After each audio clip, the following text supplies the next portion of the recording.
அதான் இடையை வரிந்து கட்டிக்கணும்னா, அந்த காலத்துல செஃப் பட்லரு இவங்கெல்லாம் இல்லை.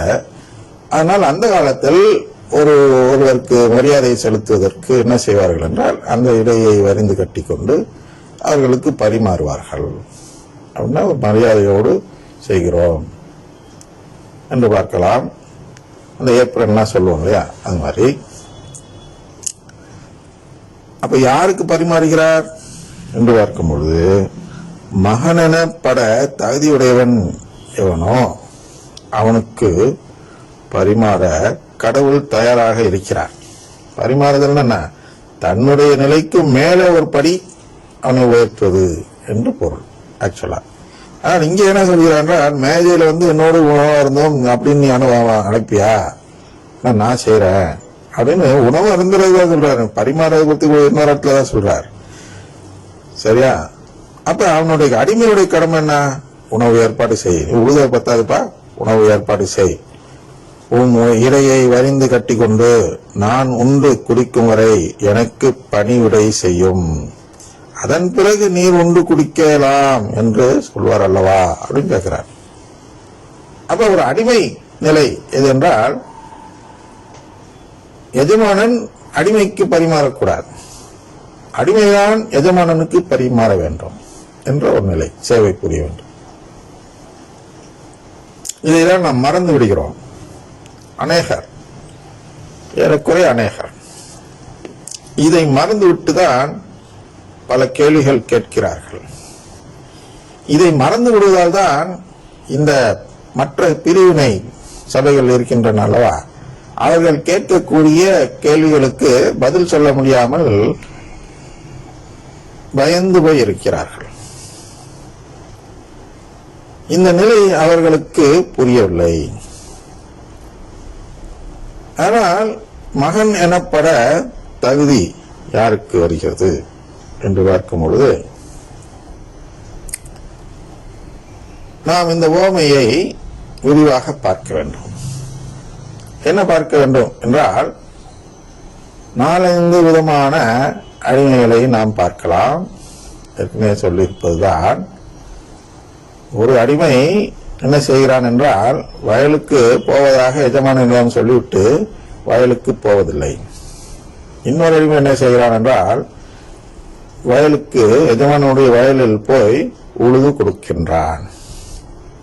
இன்னொரு அடிமை என்ன செய்கிறான் என்றால், எஜமானன் மீது உள்ள கோபமோ அல்லது எதிரி கொடுக்கும் கையூட்டுக்கோ ஆசைப்பட்டு அவன் அந்த எதிரியின் வயலில் போய் உழுதுவிட்டு எஜமானனிடம் கூலி கேட்கின்றான். 4வது ஒரு அடிமை இருக்கிறான். அவன் என்ன செய்கிறான் என்றால், வயலுக்கு போல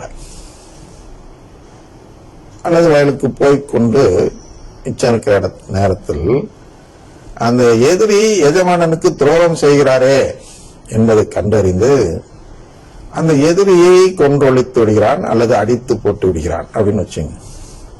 இந்த 4 அடிமைகளில் எந்த அடிமையை இந்த எஜமானன் தன் பிள்ளை என்று தத்தெடுப்பார்?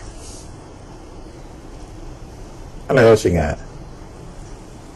இதுல 2 பேர் ஒதுக்கிடுவீங்க, நல்லா தெரியும். வயலுக்கு போகாதவன யார சின்ன குழந்தை கூட சொல்லிடும், வயலுக்கு போகாதவன உடம்ப தேக்க மாட்டாரு, அது மாதிரி எதிரியின் வயல்ல உழுதவனையும் தேர்ந்தெடுக்க மாட்டார் அப்படின்னு சொல்லிட்டு இந்த 2 நபர்களை சொல்வார்கள். எந்த 2 நபர்களை என்றால், ஒருவர் வயலில் உழுகிறார்கள் அல்லவா, அந்த நபரையும் எதிரியை அடித்தவன் என்ற முறையில் அவனையும் தேர்ந்தெடுப்பார் என்று அநேகர் நினைக்கிறார்கள். அதனால அது அவங்க யாரும் யோசிக்கிறது இல்லை. அவங்க 3 தான் யோசிப்பாங்க. எல்லாரும் 3 நிலையில் மனிதர்கள் இருப்பதாக யோசிக்கிறார்கள். அப்படின்னா, பாவம் செய்தவன், பாவம் செய்யாதவன் அப்படின்னு ஒரு நிலை. பாவம் செய்யறதுன்னா இந்த எஜமானனுக்கு கடவுளுக்கு துரோகம் செய்யறது. எது, இந்த வயலுக்கே போகாததும் இந்த எதிரியின் வயலில் உழுது விடுவதும் கடவுளுக்கு துரோகம் செய்யும் செயல், எஜமானனுக்கு துரோகம் செய்யும் செயல். ஆனால் இவர்கள் தான் பாவம் செய்கிறார்கள் என்று பார்ப்பார்கள். ஆனால் இந்த வயலில் சென்று உழுதான் அல்லவா, எதிரியை அடித்தாமல் வயலில் மட்டும் சென்று உழுதானே, அவனை யாரும் தகுதியற்றவன் என்று சொல்ல மாட்டார்கள். அதனால இந்த இவ்வளவு குழப்பம், இவ்வளவு மதங்கள், இவ்வளவு பிரிவினை எல்லாம் வருகிறது. பிரிவினை சபைகள் சொல்வதெல்லாம் என்ன என்றால், வயலில் சென்று உழுதாலேயே மீட்பு உண்டு, விசுவாசத்தினால் நீதிமான் பிழைப்பான் அப்படிங்கிற ஒரு தத்துவத்தை அடிப்படையாக வைத்துதான் மார்ட்டின் லூத்தர் வெளியே அழைத்து செல்கிறார். அப்ப அவர் போதிப்பது என்ன என்றால், நம்பிக்கை அப்படின்னா கடவுளிடம் விசுவாசம், உண்மைத்தன்மை, கடவுளை நம்பி கடவுளுக்காக பாடுபட்டால் போதும் என்று சொல்லக்கூடிய நிலை. அப்படி சொல்லிதான் அழைச்சிட்டு போறார். அதனால எல்லாரும் என்ன நினைக்கிறாங்க, இது இருந்தா போதும். எது இருந்தா போதும்? நம்பிக்கை இருந்தால் போதும், இயேசுவை நம்பினால் போதும். இயேசுவை நம்புறதுன்னா என்னன்னு அவங்க சொல்றாங்கன்னா, இயேசுவை மீட்பர்னு நம்பினா போதும், அவர் நம்மளை மீட்டுருவாரு அப்படின்னு ஒரு அநீதியை போதிக்கிறார்கள். ஏன்னா இவர்கள் இந்த நிலையை உணராதவர்கள். எந்த நிலை? மகன் எனப்பட தகுதியற்றவனாக நாம் அனைவருமே இருக்கிறோம் அப்படிங்கறத நாம் உணர வேண்டும். ஏன் உணரல? மார்ட்டின் லூத்தர் அவ்வளவு பெரிய அறிவாளி ஏன் உணரல?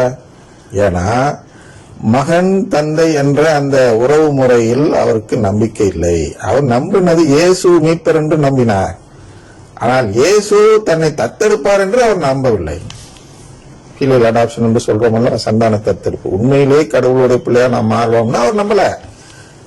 கடவுள் அப்பான்னு அழைக்கிறது ஒரு மரியாதை நிமித்தமாக அழைக்க வேண்டும் என்றுதான் நம்பினாரே தவிர உண்மையிலேயே அவர் நமக்கு அப்பாவாக மாறப்போகிறார் என்று அவர் நம்பவில்லை. அவர் கடவுளை கடவுளாக பார்த்தார், அப்பாவாக பார்க்கவில்லை மார்ட்டின் லூத்தர்.